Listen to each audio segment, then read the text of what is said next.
Hey lovelies, welcome to my channel. I'm so excited to give you the finishing touch to this tutorial. If you are just watching this video for the first time, I have a previous video where I drafted this beautiful gown. So please just go back to the video and watch before coming here so you understand all that I will be doing here. And also I'll drop the link to that video in the description button or the comment section. Please, if you are new to my channel or you have not subscribed, please click on the subscribe button and give this video a thumbs up, and do well to drop your comment in the comment section and click on the notification bell to get notified whenever I post a new video. Thank you, my subscriber. Thank you for subscribing to my channel. Thank you for watching my videos. I hope you have learned a lot from my videos. In continuation from our last videos, we've drafted this pattern for this gown, and I've cut out the lining for the gown. This is for the upper part of the front, which is the wrap part of it. I've cut out lining for all parts of the dress. So I'll just place the lining right side, lining facing right side of the fabric. I'll just sew straight as shown in the video. After sewing straight, I'll flip it over, then I can sew at the side and at the bottom of this particular piece. And I'll also do that to the other side of this front upper part. Then for the down part of the front, I'll just sew the side, then sew the upper part also. Then for the back, I'll sew the neck, I'll notch it, then flip it over, then join the side, then sew the side and the zipper part also. That's for the lining. I've lined the back part of the dress and I've sewn the side also. So the next thing we're going to do is to fix our dart.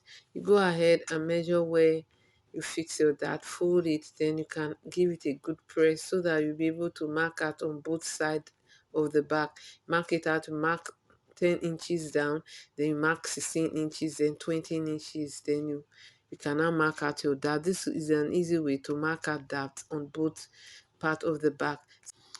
Go ahead and mark the dart. After marking the dart, go to the upper part of the front piece. Go to the upper part of the front piece, then we notch a particular place for the dart the other time. So that particular place, that's what we are going to use to measure our dart. So go ahead and measure your dart. Measure 10 inch from the shoulder. At the 10, where the 10-inch stop, that's where you take your dart down on both part of this front upper piece. So you go ahead and take your dart. This is how it looks after sewing the dart. This is how it looks. This is how it looks. Ensure that the bottom part is wider than the upper part of your dart. So the next thing to do is to connect that 6 inches allowance we give at the front. You know, we notched it. So the 6 inches should meet as the 6 inches both side. You can see how I did mine. That was why we notched it, to enable us place our front upper part well. So you go ahead to your sewing machine and sew it straight after fixing them both together at the 6 inches point. So you can see how it looks. So I will join the upper part down to the bottom part of the front part of this dress. So I'll go to my sewing machine and join it and flip it over as shown in the video. So I've done that. So for the back part, I have sewn the dart also. I've sewn the dart, then also I joined it at the bottom part after taking the portion, after marking out the portion where I will sew my zipper on. So I joined it at the bottom down. You can see how it looks after joining the bottom part of it. So this is the front after joining the up and the down part of it. This is how it looks like after joining. You can see how it looks like. So the wrap is already coming out. So we are going to join the front and the back together, shoulder to shoulder. You can use this method that I'm using here. It's for neat finishing. So go ahead and sew it. Watch the video carefully. Go ahead and sew straight, or you can just do the usual one where the rough edges will show, then you use serger to conceal the rough edges, whichever way you want to do yours. So I've joined the shoulder to shoulder. You remember this dress I told you is of two segments. So for the next segment, we are going to add gather to the bottom part of it. Mark 1 inch. Remember we added 2 inches allowance, so mark 1 inch there. From the 1 inch you can now complete the length of the gown. You can now complete the length of the gown. So I'm adding 9 inches to the length there. I'll go ahead and cut a straight fabric which I will use to gather on that part. For the upper ruffles, I'll mark 4 inches above the length of the gown. So I'll just mark there and slope it upward. So upward to make 6 inches above the length of the gown. So watch the video carefully if you do not understand. So that's what I'm going to sew the gather on, and I will ensure it laps the down gather, that the down gather would not be showing where it is being joined with the first segment of the gown. So ensure that you cut 9 inches, same 9 inches you cut at the bottom part of the gown. You cut 9 inches for this ruffle also. That's what we'll be using. So I have a video on how to gather fabric. So without using the gather footer, I'll drop it in the description button also. So ensure you go and watch the video on how to gather fabric without using the gather footer. So I'll go ahead and gather the fabric on this particular part of the gown. So I'll go ahead and do that. I have cut the strip. It should be 2 times wider than this measurement of this curve that I just drew. So it should be 2 times, the piece should be 2 times wider than it. If it is 24, for instance, the measure 24 round, it should be 48.